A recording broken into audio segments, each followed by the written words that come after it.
मुंबई के विरार पश्चिम में स्थित है ग्लोबल सिटी। यहीं पर पैराडाइज सोसाइटी के फ्लैट बने हुए हैं जिनमें सैकड़ों लोग रहते हैं।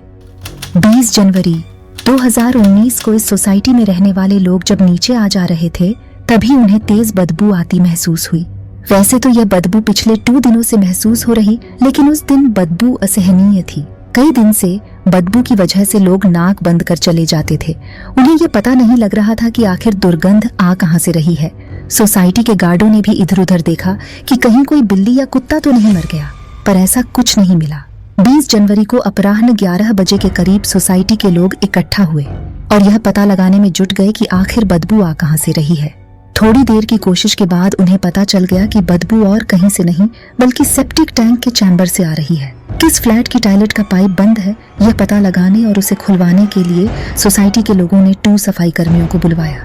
सफाई कर्मचारियों ने चेक करने के बाद पता लगा लिया कि सोसाइटी की सी विंग के फ्लैटों का जो पाइप सेप्टिक टैंक में आ रहा था वह बंद है। सी विंग में 7 फ्लैट थे, उन्हीं का पाइप नीचे से बंद हो गया था। पाइप बंद होना आम बात होती है। सफाई कर्मियों ने जब वह पाइप खोलना शुरू किया तो उसमें मांस के टुकड़े मिले। पाइप में मांस के टुकड़े फंसे हुए थे जिनकी सड़ांध वहां फैल रही थी। सोसाइटी के लोगों को यह बात समझ नहीं आ रही थी कि किसी ने मांस डस्टबिन में फेंकने के बजाय फ्लैट में क्यों डाला। जब पाइप में मांस ज्यादा मात्रा में निकलने लगा तो सफाई कर्मियों के अलावा सोसाइटी के लोगों को भी आश्चर्य हुआ। शक होने पर सोसाइटी के एक पदाधिकारी ने पुलिस को फोन कर इसकी जानकारी दे दी। सूचना मिलने पर अरनाला थाने के इंस्पेक्टर सुनील माने पैराडाइज सोसाइटी पहुंच गए। पाइप में फंसा मांस देखकर उन्हें भी आश्चर्य हुआ। उसी दौरान उन्हें उस मांस में इंसान के हाथ की 3 उंगलियां दिखीं। उंगलियां देखते ही उन्हें माजरा समझते देर नहीं लगी। वह समझ गए कि किसी ने कत्ल करके लाश के छोटे छोटे टुकड़े करके इस तरह ठिकाने लगाने की कोशिश की है। जल्दी ही यह बात पूरी सोसाइटी में फैल गई, जिसके चलते आदमियों के अलावा तमाम महिलाएं भी वहां जुटने लगीं। मामला सनसनीखेज था, इसलिए इंस्पेक्टर माने ने फोन द्वारा इसकी सूचना पालघर के एसपी गौरव सिंह और डीवाईएसपी जयंत बजबले के अलावा अपने थाने के सीनियर इंस्पेक्टर घनश्याम आढ़ाव को दे दी। पुलिस कंट्रोल रूम में यह सूचना प्रसारित होने के बाद क्राइम ब्रांच की टीम भी मौके पर पहुंच गई। पुलिस ने मांस के समस्त टुकड़े अपने कब्जे में लिए। पुलिस की समझ में यह बात नहीं आ रही थी कि जिसकी हत्या की गई है वह इसी सोसाइटी का रहने वाला था या फिर कहीं बाहर का। जिस पाइप में मांस के टुकड़े फंसे मिले थे वह पाइप सी विंग के फ्लैटों का था। इससे यह बात साफ हो गई थी कि कत्ल इस विंग के ही किसी फ्लैट में किया गया है। सी विंग में 7 फ्लैट थे। पुलिस ने उन फ्लैटों को चारों ओर से घेर लिया ताकि कोई भी वहां से पुलिस की मर्जी के बिना कहीं न जा सके। फोरेंसिक एक्सपर्ट की टीम भी बुला ली गई थी। रहस्य फ्लैट नंबर 602 का वरिष्ठ पुलिस अधिकारियों की मौजूदगी में पुलिस ने उन सभी फ्लैटों की तलाशी शुरू कर दी। तलाशी के लिए पुलिस फ्लैट नंबर 602 में पहुंची। वह फ्लैट बाहर से बंद था। लोगों ने बताया कि वैसे तो इस फ्लैट की मालिक पूनम टपरिया है, लेकिन कुछ दिनों पहले उन्होंने यह फ्लैट किशन शर्मा उर्फ पिंटू नाम के एक आदमी को किराए पर दे दिया था। वही इसमें रहता है। किशन शर्मा उस समय वहां नहीं था, इसलिए सोसाइटी के लोगों की मौजूदगी में पुलिस ने उस फ्लैट का ताला तोड़कर तलाशी ली तो वहां इंसान की कुछ हड्डियां मिली। इससे इस बात की पुष्टि हो गई कि कत्ल इसी फ्लैट में किया गया था। कत्ल किसका किया गया था यह जानकारी किशन शर्मा से पूछताछ के बाद ही मिल सकती थी। बहरहाल पुलिस ने मांस के टुकड़े, हड्डियां आदि अपने कब्जे में ली। थोड़ी कोशिश करके पुलिस को किशन शर्मा उर्फ पिंटू का फोन नंबर भी मिल गया था। वह कहीं फरार न हो जाए इसलिए पुलिस ने बड़े रेलवे स्टेशनों, बस अड्डे व हवाई अड्डे पर भी पुलिस टीमें भेज दी। इसके अलावा सीनियर पुलिस इंस्पेक्टर घनश्याम आढ़ाव ने किशन शर्मा का मोबाइल नंबर मिलाया।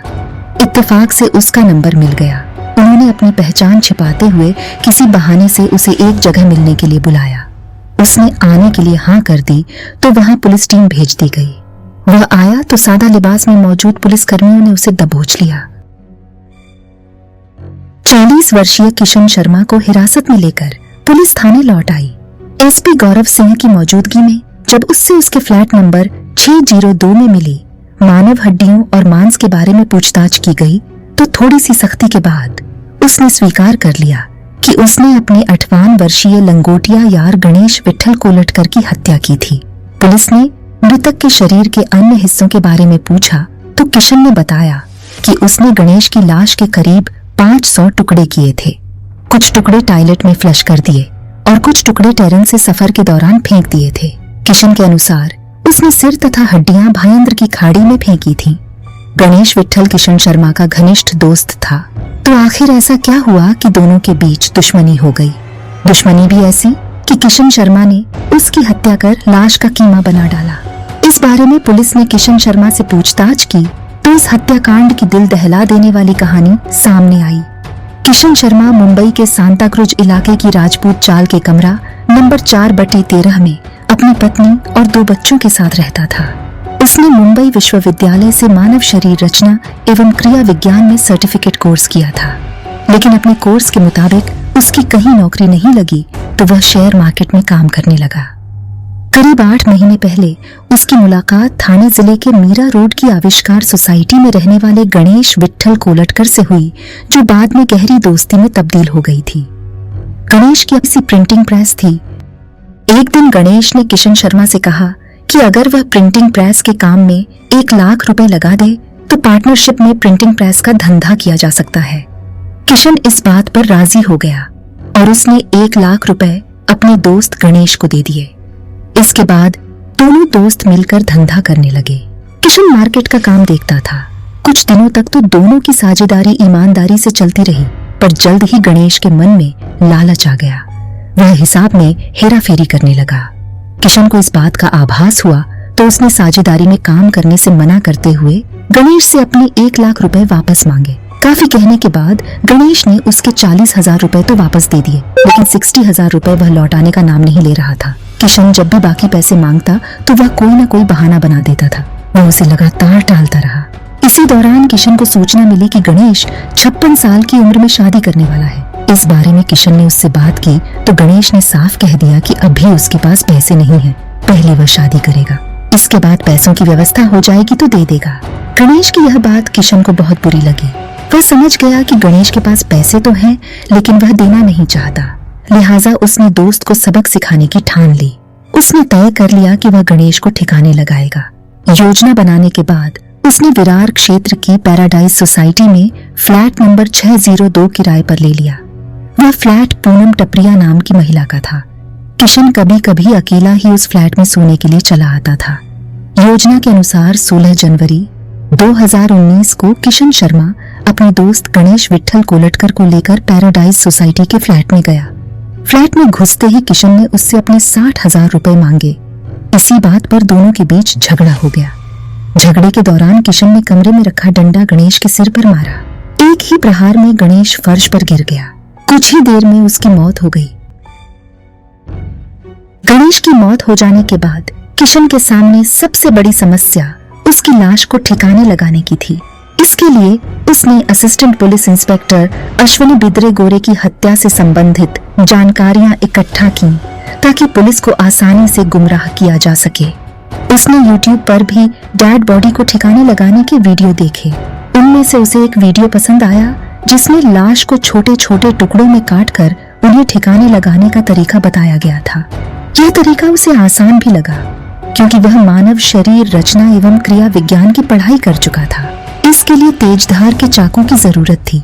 किशन शर्मा सांता क्रूज इलाके की एक दुकान से बड़ा सा चाकू और चाकू को तेज करने वाला पत्थर खरीद लाया। फ्लैट पर पहुंचकर किशन शर्मा ने सबसे पहले गणेश विट्ठल कोलटकर की लाश का सिर धड़ से अलग कर उसे एक पॉलीथीन में रख लिया।